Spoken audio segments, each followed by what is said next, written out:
Wauguzi wameitaka serikali ya kitaifa kuchukua majukumu ya kuajiri wakilalamikia kucheleweshwa kwa mishahara pamoja na kutolipwa kikamilifu baada ya kuwekwa chini ya usimamizi wa serikali za kaunti.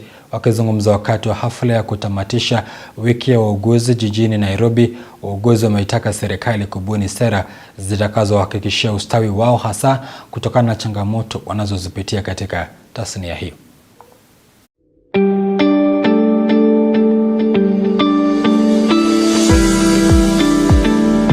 Katika hafla ya kutamatisha maadhimisho ya wiki ya wauguzi iliyofanyika jijini Nairobi, Nurses Power, muungano wa wauguzi ukiongozwa na mwenyekiti wa muungano huo Collins Otieno umeitaka serikali ya kitaifa kuchukua majukumu ya kuajiri ili kusuluhisha matatizo wanayoyapitia chini ya usimamizi wa serikali za kaunti, ikiwa ni pamoja na kucheleweshwa kwa mishahara pamoja na kutolipwa kikamilifu. Let our salaries come from one central place.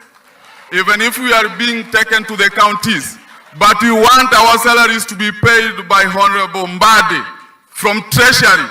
You people, when we were making the Constitution, and I was part of it, you slept on the job. You people, you slept on the job.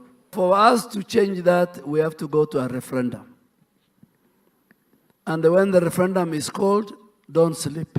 Akizungumza katika hafla hiyo, waziri wa afya Aden Duale ameahidi kuangazia maslahi yao, akibaini kuwa watahakikisha wauguzi wamepata atakayewakilisha katika wizara ya afya, huku akiahidi kuwa wizara hiyo itahakikisha wauguzi wanagenzi wanapata nafasi ya kupata ujuzi kabla ya kuajiriwa. When I go back this afternoon, I will write to the Public Service Commission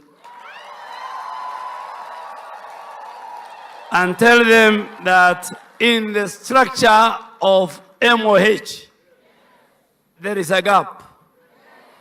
There is a place for the director of nursing. Aidha, Duale ametangaza kuongezwa kwa muda wa kandarasi ya wahudumu wa afya chini ya mpango wa afya kwa wote UHC hadi mwisho wa mwezi ujao, akiwahakikishia kuwa watapata ajira za kudumu mwanzoni mwa mwezi wa 7. Our UHC staff, we have extended your contract until 30th of June.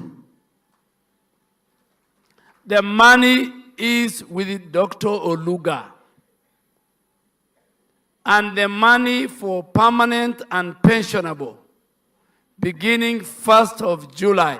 Katibu wa afya ya umma Mary Muthoni amewapongeza wauguzi kwa kujitolea kwao kuwahudumia wananchi hata wakati wa mlipuko wa magonjwa, ambapo wao huwa katika mstari wa mbele kuokoa maisha. During COVID, when everybody else comfortably sat at home, afraid of going where there was danger, nurses were going where the danger was. And this continues during outbreaks. James Mwangi, makala ya Undugu Afya.